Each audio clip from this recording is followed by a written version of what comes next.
Shalom saudara yang terkasih di dalam Tuhan Yesus Kristus. Kembali lagi bersama saya di kanal YouTube Raja Wali Kasih. Bersama-sama kita akan merenungkan kebenaran firman Tuhan dengan tema saling mengasihi. Sebelumnya kita akan berdoa terlebih dahulu. Bapa, terima kasih buat anugerah kasih-Mu yang berlimpah-limpah atas kami. Kami ada sebagaimana ada saat ini semua karena berkat penyertaan-Mu atas kami. Bila sebentar kami hendak membaca, merenungkan, serta melakukan firman-Mu, Engkau yang mengurapi setiap kami. Kami percaya firman-Mu ya dan amin. Firman-Mu pelita bagi kaki kami dan terang bagi jalan kami.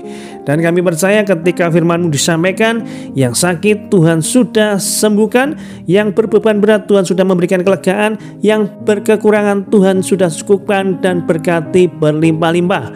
Urapi hamba-Mu, apa yang hamba-Mu sampaikan hanyalah kebenaran firman-Mu untuk hormat kemuliaan nama-Mu. Terima kasih Tuhan Yesus, terpujilah nama-Mu. Haleluya, amin. Pembacaan firman Tuhan terambil dari Yohanes 13 ayat yang ke-31 sampai yang ke-35. Yohanes 13 ayat yang ke-31 sampai 35 dengan judul perintah baru. Demikian firman Tuhan. Sesudah Yudas pergi, berkatalah Yesus, sekarang Anak Manusia dipermuliakan dan Allah dipermuliakan di dalam Dia. Jikalau Allah dipermuliakan di dalam Dia, Allah akan mempermuliakan Dia juga di dalam dirinya dan akan mempermuliakan Dia dengan segera. Hai anak-anakku, hanya seketika saja lagi aku ada bersama kamu. Kamu akan mencari aku, dan seperti yang telah kukatakan kepada orang-orang Yahudi, ke tempat aku pergi tidak mungkin kamu datang.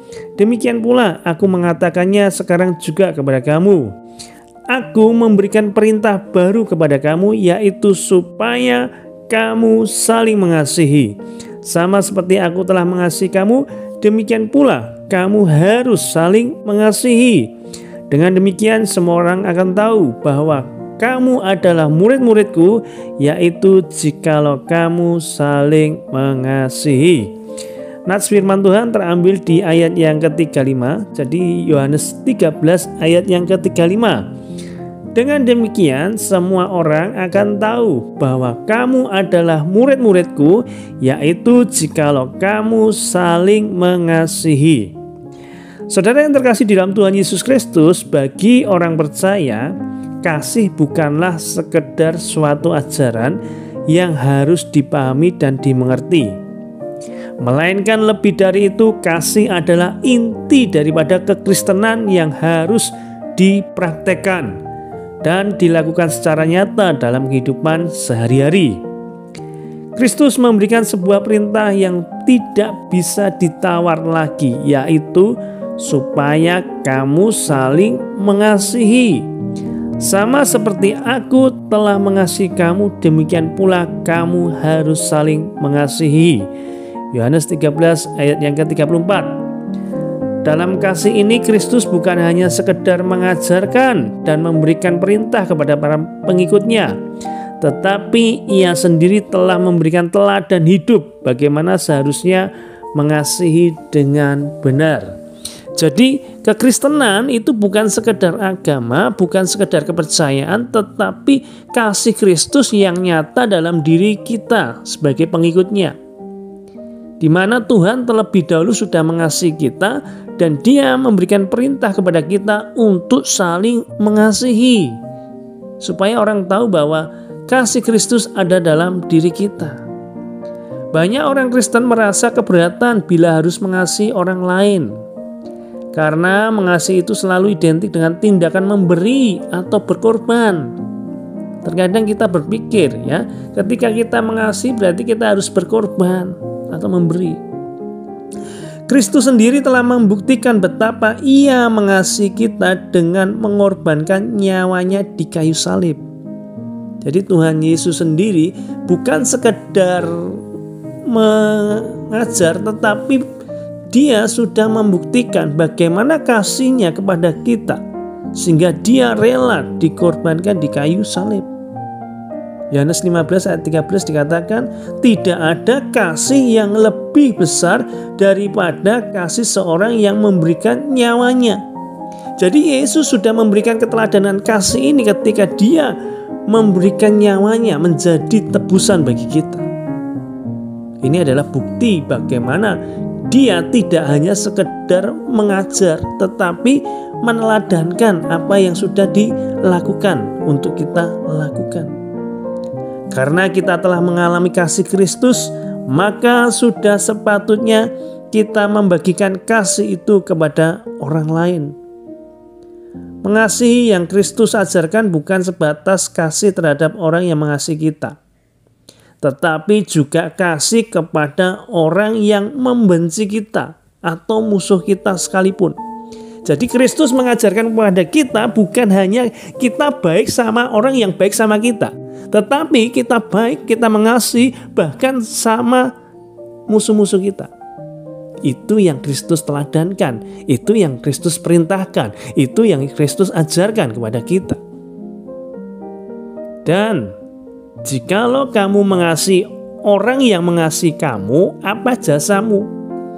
Karena orang-orang berdosa pun mengasihi juga orang-orang yang mengasihi mereka. Sebab jikalau kamu berbuat baik kepada orang yang berbuat baik kepadamu, apa jasamu? Orang-orang berdosa pun berbuat demikian. Lukas 6 ayat 32 sampai 33. Dan jujur, kita akui bahwa mengasihi musuh adalah hal yang teramat sulit untuk dilakukan bila hal itu dilakukan dengan kekuatan sendiri. Makanya Kristus meneladankan bagaimana sekalipun kepada yang membenci dia tetap mengasihi.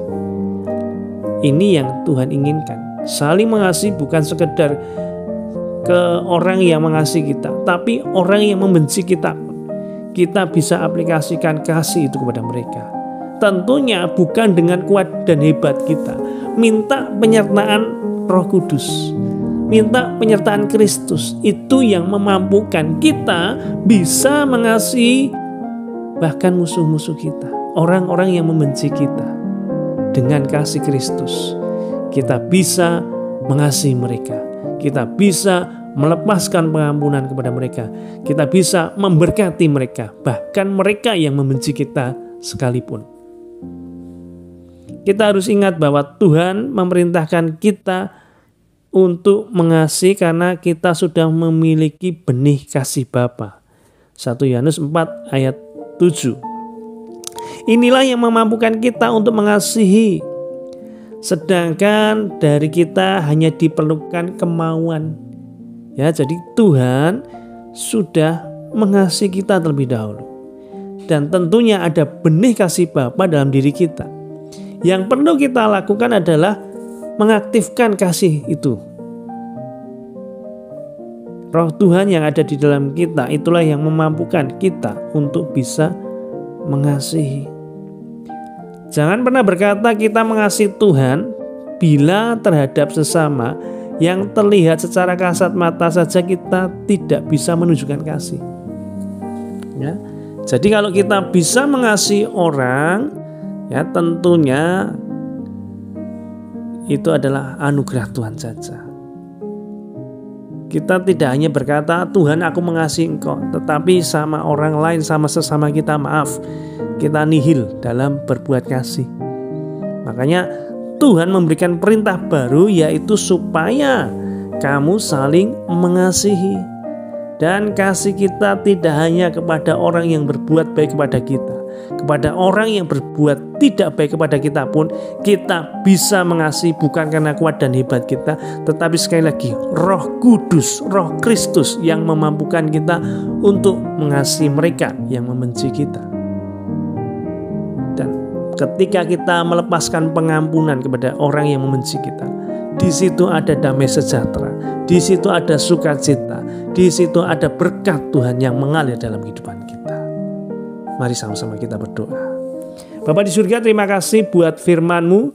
Kami diingatkan kembali tentang perintah baru Tuhan yang dari-Mu Tuhan. Bagaimana kami menunjukkan Kristus dalam hidup kami, yaitu ketika kami saling mengasihi. Ketika kami saling mengasihi, maka orang akan lihat Kristus ada dalam diri kami.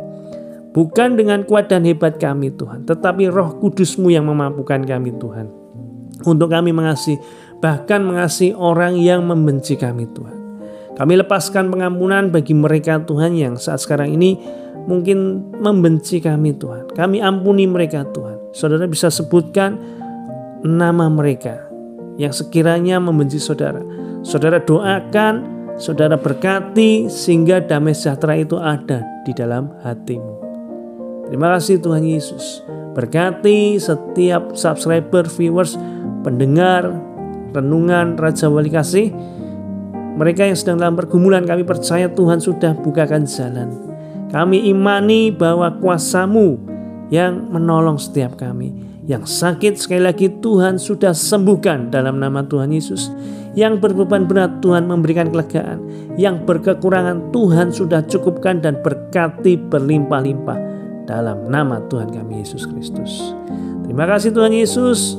Firman-Mu Engkau meteraikan dalam setiap hati kami untuk kami boleh kerjakan di dalam kehidupan kami. Dalam nama Tuhan Yesus, haleluya, amin.